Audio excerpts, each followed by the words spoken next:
I'm going to get started, and then we'll just post this class on the Go E2P as well, so it's available for folks. Good. So I'll go ahead and, oh, I don't have screen share again, Courtney. Hold on. That's a sad day. So yeah, are you both in Tri-Cities? Yeah, so I own the Tri-Town Home Group out of here, out of Tri-Cities up here. Okay. But I grew up in Spokane. I'm a Freeman High School graduate. That's how I know Brandon. Okay. And grew up, lived in Deer Park, lived in Fairfield, Rockford, the Valley. Worked at Sacred Heart at some point, so I know the area. Yes, better than I do. Oh, I don't know about that. You're there now. It changes. I'm quite here, a bit. but we have only been here 6 years, and I just got into real estate pretty much. So. Awesome. Well, hopefully this class is helpful. So I'm here on my home screen, which because of some of their issues going on, it doesn't have my regular home screen going. But that's okay. We're not worried about that today. So because Smart Plans is down, we're going to go ahead and jump into opportunities. And we're going to just do a quick class of opportunities instead. So, yeah, we'll get rolling on that one. Have you used opportunities at all? No, I have. I looked in it. I did some in it yesterday. I have a listing that signed around, and the transaction coordinator put some of it in, but I want to go back and start it from the beginning. I can do that, right? Yeah, in fact, we can do that today if you want to follow along with me. I will put in a fake listing, and we'll go through a lot of the, I'm going to try to do a quick overview of the entire applet, but we'll see how it goes. Great. So this is your default screen and for opportunities, and it's going to go through, and you have your listings here, and you have your different phases. You got people cultivate, appointment, active, under contract, and close. It shows your potential income. It's saying with what I have in this pipeline, I have the potential to make 116,000, but I'm most likely going to make 90,000 based on the adjustments at each stage. You come down here, they have the same thing for buyers with the same bit. So I'm looking at 96,000 from what I have in my buyer's pipeline with a probable income of the 93,000 there. If you go down, it has one for leases. We don't do leases in Tri-Cities, so it's a 0-0. Maybe someday. And then we have our breakdown here. So this is our ratio. We have the 6 listings, 3 buyers, a total of 9. And that's just what's showing in the pipeline. That's not necessarily my entire business. In fact, I guarantee you it's not my entire business. And it's going to show I am a 69% listings this year, 31% buyers this year, and this is kind of my activity chart of what I've had going on throughout the year. So I'm happy to say that I'm been pretty stable. You come down here and it's showing what's closing this month. Right now we only have one closing this month, and that is this listing here. So kind of a slow month. What can you do? So that's the overview of this first page. I want you to ignore the show comparison toggle because they're actually getting ready to take that out. People don't really use it, and people who do use it, it's caused more confusion. All assignees, are you an individual agent? I am. So you can ignore this as well. And for most people, they can ignore this drop down. That I have that because I lead a team. And, you know, team leaders, if you're watching this class, hit me up. We can do a team leader class. And I just said that because I'm putting this up on the Go E2P YouTube. We have, do you use .loop at all? I guess if you're a new agent, you wouldn't have. I haven't. You can ignore that because we're trying to get rid of .loop. It's owned by Zillow, so we don't want that. And here's your settings gear. If you click that, it's going to bring you over here where you can do some settings for your opportunities. And we'll dive more into this as we get going in the future because I'm digging deeper. But you are able to set this up so it's going to send an email automatically as you move people through opportunities. That is not set up completely yet. It will be soon, but I just kind of wanted to show it because it's pretty cool. I mean, yeah, you get to the point where you take a client from an active listing to an under contract, and then they get an email of everything that that they need to do. So let's say you have a buyer, and you have your buyer actively searching. You move them over to under contract, and they get an email, hey, we need to schedule the home inspection, and then you need to do, your homeowner's insurance, da da da da da da da. So that's a pretty cool tool that's coming pretty quick, but it's not here quite yet, or it's not 100% functional yet. Anyway, hopping back over to the main opportunities. Up here at the top, you're going to see your name. You won't see a team name unless you're on a team. But you can see your name. That's going to be your personal pipeline. Then you're going to see all opportunities, and you click on that, and you're going to be able to see all the opportunities that you've had in the system from the beginning of time, or the beginning of the system. So for me right now, I don't think I have any filters going. We were playing with this the other day. Yeah, so I don't have any filters going. So you can see I can go all the way back to August of 2019 when I first started using Command instead of the old systems. So then you'll have all discussions, and discussions are really cool. They are basically a message board for transactions. So we'll go more to that later, but here's where you can access to see if anyone has made any comments in your transaction. Like here's one on 45th. We click there and it's going to bring that up, and I did a demo right there last time I was teaching in opportunities. So that's all the stuff that comes from the facing side of the opportunities. But now, you know, we can jump into some meat and potatoes, and we can create that first transaction that goes in there. So you're going to want to come up here, you're going to click Create Opportunity, and it's going to bring up this screen here now. This is where you'll get your initial stuff. So I'll go slow enough so you can follow along. You can put your transaction in at the same time if you'd like. Oh, you just go ahead, because I don't have another screen, so I won't do it at the same time. I'll just come back and. Sounds good. Yeah, and we'll post this video up too so you can re-review it. Great. So we got the Market Center. Yours will say Spokane. Mine says Tri-Cities. It'll be a drop-down menu. So if you are, you know, expanding, you have multiple market centers you're working from, that'll be selectable. Team name will not be there for you. Obviously, I own my team. And let's put in a mock listing. I have a fake client in here that I made to play with. So Mr. John Wayne. Okay. So the opportunity type, we're going to say he's a listing because that's what you're going to be putting in. But if they were a buyer, you'd just put them in the buyer pipeline, just the same. I am the owner of this transaction. It should have your name up there. The reason there's a drop-down menu is if it's a team thing with multiple rainmakers. I think Brandon's team might be at that point now with Rich, so stuff like that. And then client. So you come in here and you see the drop-down menu says type to search. So we're going to search for Mr. John Wayne. There he is right down here. And co-seller is if there was a husband or wife or something like that, or you know, a couple friends buying, or whatever the case may be. You know, there's several different combinations. Opportunity name can be whatever you want. I like to name mine by the address and the client. That is to assist my MCA and DB in searching when they're doing their compliance. So we'll go 123 Main Street, John Wayne. So custom tags here, we can put anything we want in here for our custom tags because they're custom. We could say, we can create a tag and say he is Batman. You know, John Wayne is a Batman cowboy. But whatever is in there to help you and your organization search is what you want to put there for custom tags. So if we're being more serious, we can say Mr. Wayne is Ramblers only. So if he was searching, if he is a buyer and he was searching, he's searching for Ramblers only, and we tag that in with the opportunity because the opportunity is more than just contract processing. So estimated close date.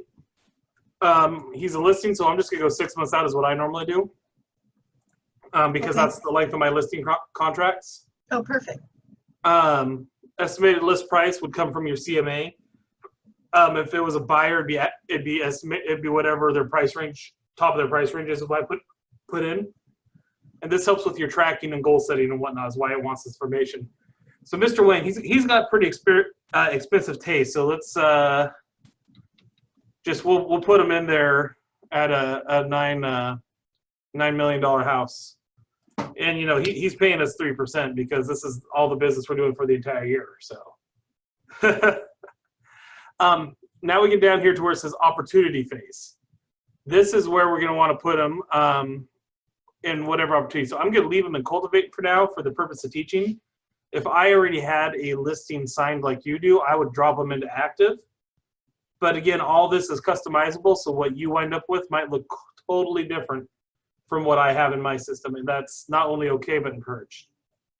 So then we get down to assignees, and this is going to be important for people who have an admin or have a team. So you're automatically always assigned to your contacts. However, in my case, I always come in and assign my admin. Right now it says Jackie McKee. I have a gentleman named Jason who's working with me now that would be assigned to these, but he doesn't need to be confused by seeing another thing anyway. So, so we're going to go ahead and create that opportunity. And it's going to take you to this page here. And this is where you can fill out the rest of their information as you need be. You can edit any of these. So if you have a property in mind already, you can click here and you can edit the address and everything for the property. You can also hop over to seller profile and associate them with apps or guides on your app. And that's going to be for your Keller Williams consumer app so they can interact with opportunities. Then we have documents over here. And this is where you're going to put in your documents and all that fun stuff. So what you're going to do is you're going to come and you're going to pick a checklist type. And in this case, it's a residential listing. You can select listed then, and it brings up whatever your market center's required documents and whatnot are. And they're all going to be over here. What you do then is you hit start a transaction. And you're going to when you start a transaction, as long as you have your DocuSign linked through settings, it's going to come in here and ask for you to log into DocuSign. And it's going to create a DocuSign room like this. And this DocuSign room is where you're going to upload your documents and split them. It's really a awesome tool. And so you're going to come in here, and we're just going to go ahead and add from our computer. And I'm just going to choose some random nonsensical documents for teaching purposes. So we can come in here, and let's go to real estate. And oh, we're under videos. We're on the wrong version of real estate. So we will go OneDrive and real estate OneDrive, and then we'll go default forms. And I'm just going to upload the law of real estate agency so we can play with some of the functions without me doing anything like, you know, showing you my client's paperwork. We don't want to do that. Maybe we do. No, we don't. So up here, it's uploading it. We can click in here, and it's putting together a preview. So we see we have the 7 pages of the law of real estate agency here. So let's pretend these are different documents, and we need to split them so we can put them into our documents properly. We come up to this little envelope here where it says document actions, and we select split. We also have other things we can edit. So we can click edit, and we can do whatever we need to on these, select them, hit save, and just edit the order and edit the document so you see it made another version. But what we want to do is we actually want to go ahead and split this, and this is going to bring up this view. So you're going to have your typical 17 to 20 page contract in here. And you're going to come up, and you can zoom in up top to make sure you know what document is what. And then you're just going to put in, so let's say this is an exhibit A. We're going to put that there, and we're going to say that is page 1. And then you click add a document. Let's go purchase and sale agreement, pages 2 through 5. And I'm just going to do this other thing. This is a test anyway. And then we'll go pages 6 and 7. So we have that done all over here on the left side, and we're going to hit save. And it's going to go ahead and split all these documents out as we created them and as we have them lined up that way. So in a contract, you're going to take all your addendum, your purchase and sale agreement, your financing addendum, inspection addendum, and all that, and you're going to separate it out that way. Then you're basically done in this DocuSign room for now. You'll come back to add more documents as the transaction goes on. There's other actions that it can do, and we can dive deeper into another class. But that's the basics that you need for opportunities. So then you close out of that, you come back here, and you're in your opportunity, and you have your thing. So here's the seller initial, law of real estate agency. We hit add, we can click DocuSign, and it's gonna have all the things that we split right there. We can select it, and we can hit assign. Then, you just keep going. So seller initial, exhibit A, add file, DocuSign, exhibit A, assign. And we go through and we do this for all our paperwork, and then we click submit to Market Center. Should I submit that? Would that be funny? I won't do it. I don't want to do that to my DB. So anyway, you do that and you'd be able to submit it to the Market Center, who would go through and do their compliance and everything. Any questions at this point? You're making life too easy on me. Well, so these documents, they've been loaded. Were they scanned in? Yeah, so I use a PDF. Okay. You're going to scan them to a PDF, and then you'll upload them into that DocuSign room. Okay, yeah, that's what I thought. Okay, just making sure. Perfect. So the next thing you wind up doing is when you get an accepted offer, first of all, you do the documents the same way, except it's the under contract list. And when you click go to transactions, it can take you back to the same DocuSign room that you were previously in. So a big pro tip that I learned the hard way and had me pulling out here the first time I did this, if you have documents that are going to be one version in the listing section, another version after under contract, like the seller disclosures, you need the seller disclosures for the listing so they're filled out, ready to go. But you need the signed seller disclosures for the under contract. Mm-hmm. Make sure you name one either under contract or listing that item, because you'll have your DocuSign drop-down list and you'll be like, which one do I choose? Okay. And that's a real pain in the tuchus. That makes sense. Yeah, I didn't say tuchus when I had that problem myself.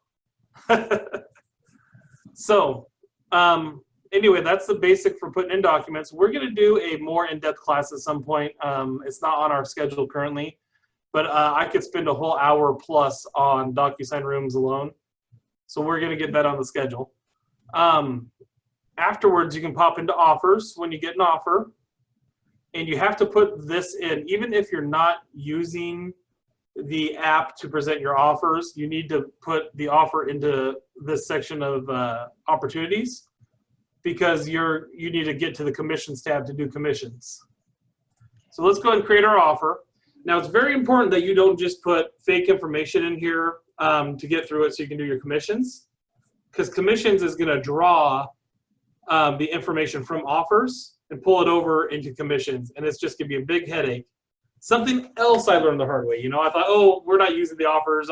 Let's 5 million is the offer, but then I'm trying to do my commissions. It's trying to give me like, 50 grand. I'm like, I did something wrong. So another pro tip.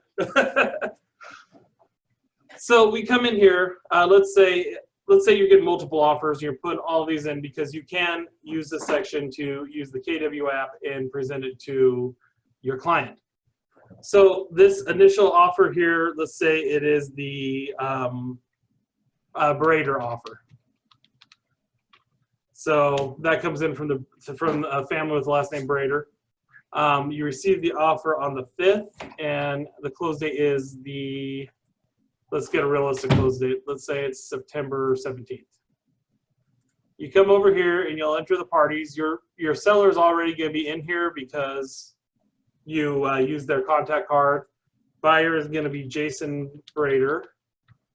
His email, I'm not actually, Jason Brader is my assistant, so I'm not actually going to put his real email in here because that would be crazy. If you have it, the phone number, fax number doesn't matter. Address, if you have it, again, you don't need it necessarily. Okay. Are they pre-approved? All this information is good if you have it. You don't need it for the thing to function. Let's say Landon Sherman is representing that buyer, and I shouldn't give her real email. Landon's a team member. So we put in that information. You can put in the phone numbers if you'd like. And then you hit next.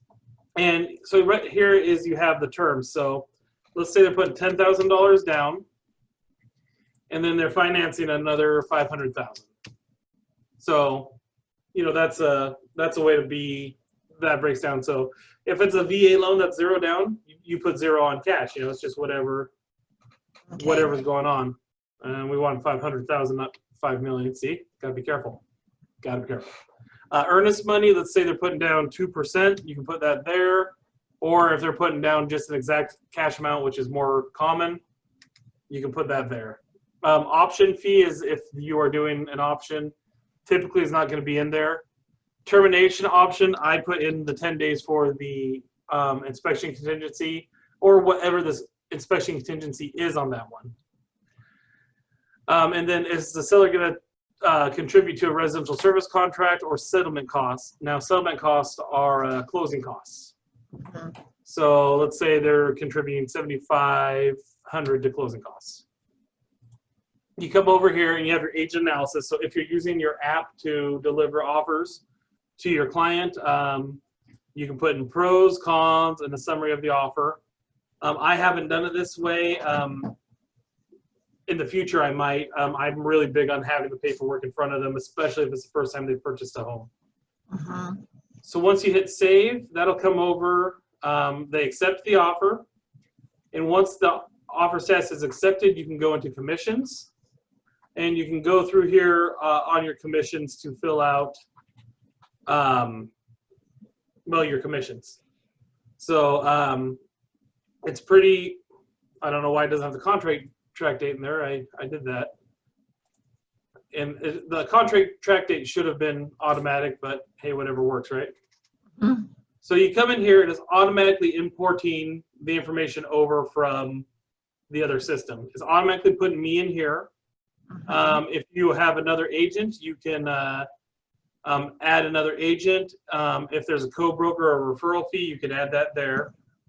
And this is pretty self-explanatory. It automatically does almost everything except your B&O. It doesn't do B&O because nationwide it doesn't necessarily have B&O tax. So you got to do the B&O. But it has all your information here. You can see here that I'm capped for this year with the Keller Williams portion. But my market center cap, I've actually paid $8,000, and that's not updated. Weird. I've paid $8,500 of my $19,250, which is my cap this year due to the disappearing cap. And then I would just, for me, I would just go here, and it's updated, so I just have to think for a moment. Edit the payment, and we're going to come here, and we're going to add an item. And we're going to add, I would do the math, but it's 1.5% for B&O. So let's say that is $100 because I'm not going to do math. I don't want to do math. This doesn't matter, SSN or EIN. Description, B&O, paid to Keller Williams Tri-Cities, and then you put in Keller Williams address here. So any questions at that point? That gets you through commissions? Perfect.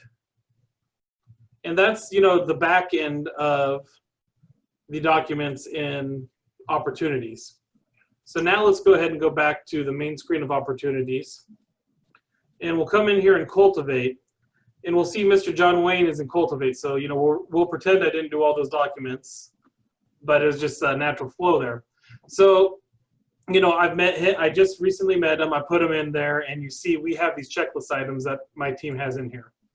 So I need to add him to an 8x8 smart plan, which we'll go over another time when smart plans are working again. I need to send him a handwritten note and update the contact card with information. Now, let's say Mr. Wayne has a special thing that is not part of my normal checklist. I can click Add Item here, and I need to help Huck Finn paint John's fence. So I'm going to go ahead, and you can assign, if you're on team, you can assign this to someone on your team. You If you're on your own, it's gonna be just you. I assign it to myself and hey, this needs to be done next week. So I'm gonna save that, and that is added on the checklist here, but that's added only for this one contact card. So if I got Kathleen here, who's someone we're nurturing right now, and I move her back over here, you see that her checklist, for some reason, didn't want to go proper. Well, it's supposed to apply the same checklist back over on recently met, and it's just having some issues. Weird. Her checklist would not include that item. It would just be the other 3 items. Okay. So let's say John Wayne moves along, and so the midterm nurture is a different stage, and so is long-term nurture. My team uses this to track who we have in our pipeline. I have this limited to just my pipeline right now, so I'm not showing the whole team's stuff. But it's people that we need to follow up with are here in Cultivate. We're cultivating those leads. So let's say Mr. Wayne here, he's scheduled an appointment with us. So we'll drop him in here once we have the appointment scheduled.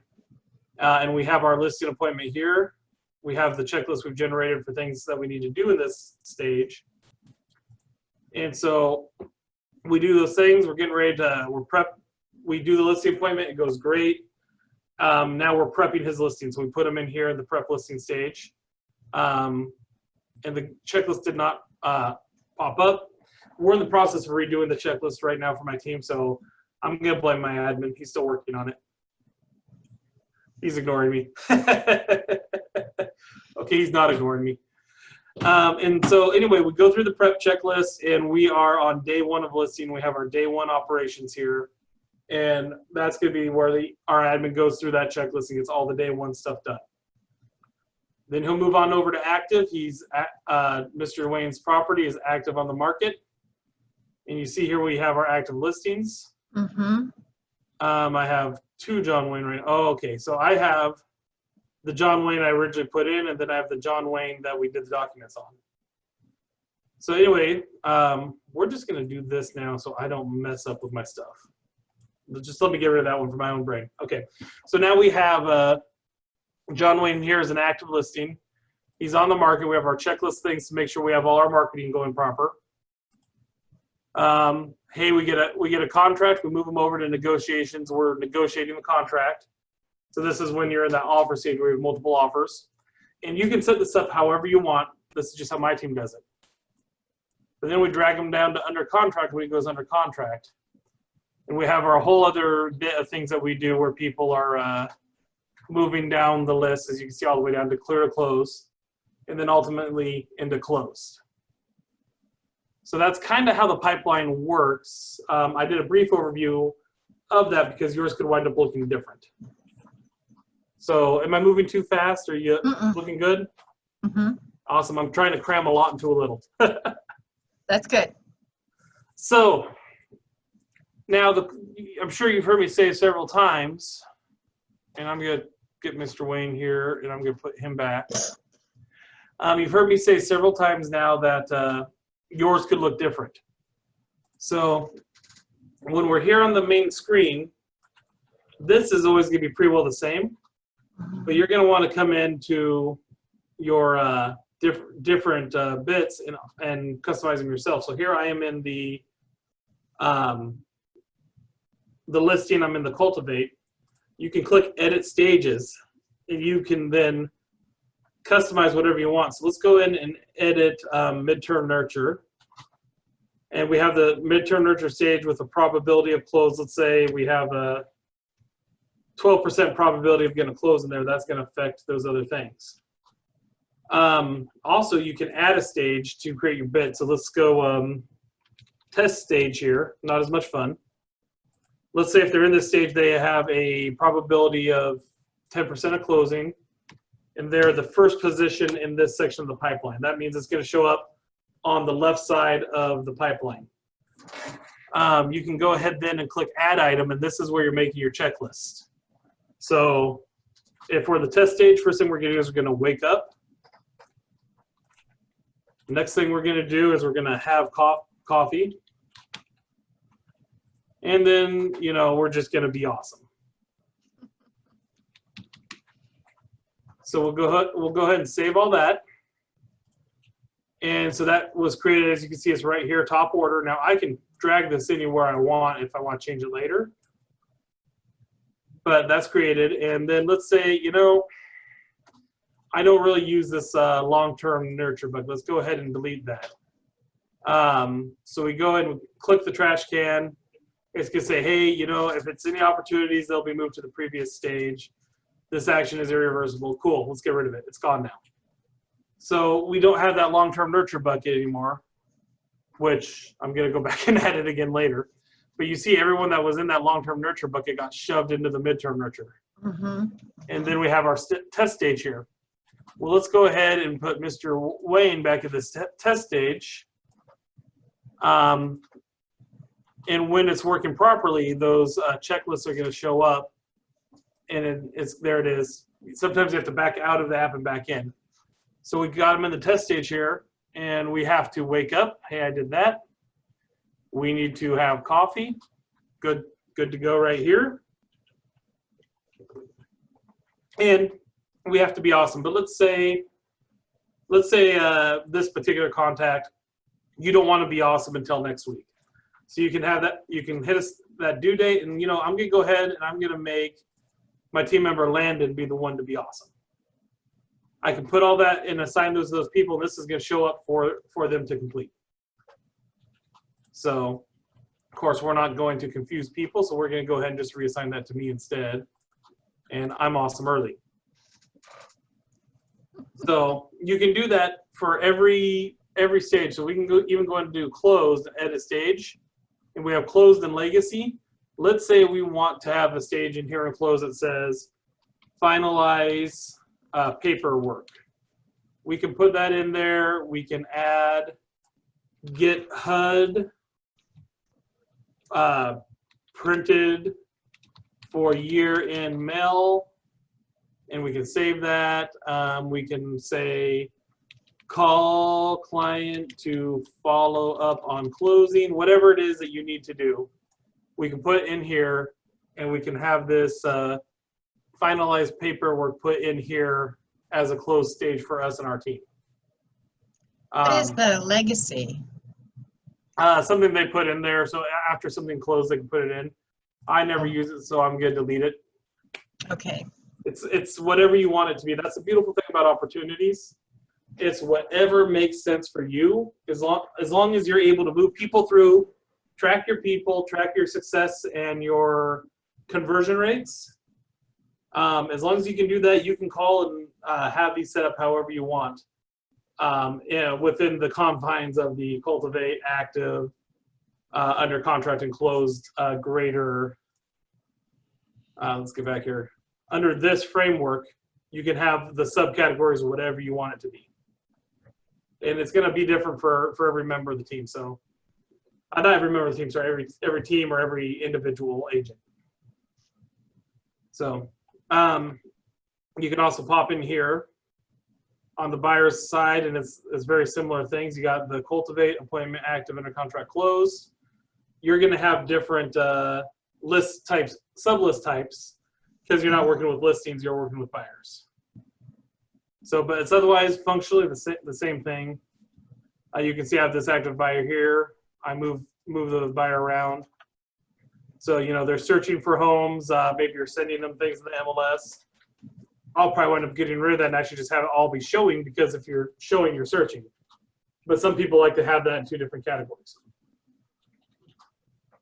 So, yeah, fun times. Yeah. That is brief on opportunities. You can also come here, though, and you can look. So you have this all opportunities on your activity bar. Mm-hmm. And you're kind of at a glance. Let's say you want to look just at your listings.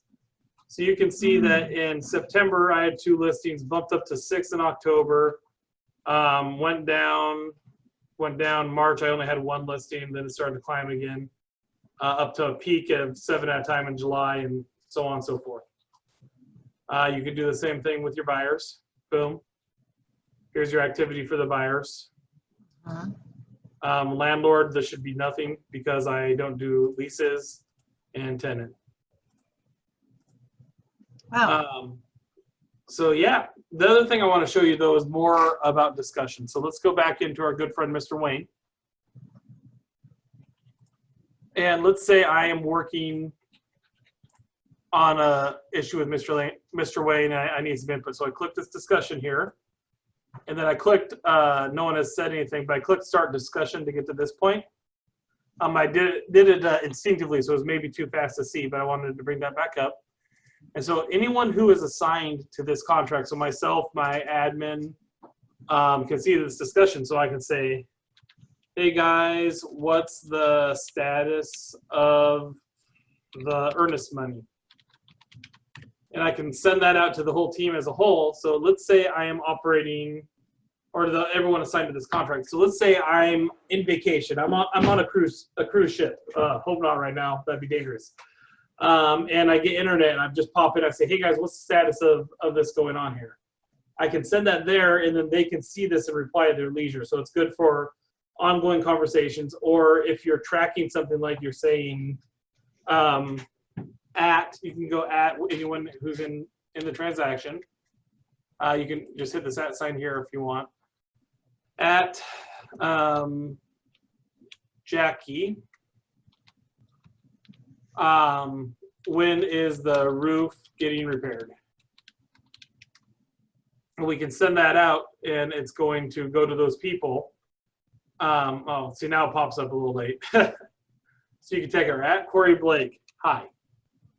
Corey Blake's gonna get that message. She's like, "What's going on here? Why are you saying hi?"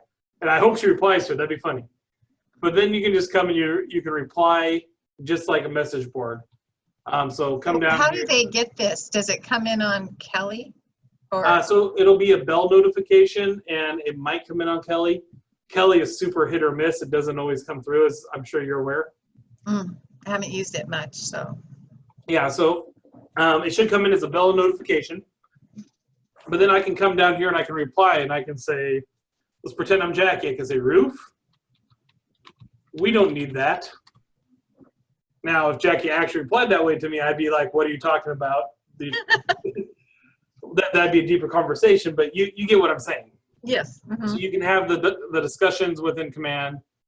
It's like an internal text. Yeah, basically, it's like an internal text or a message board. Like I said, there's more to come. I can't wait to be teaching in the future with opportunities, because there's going to be command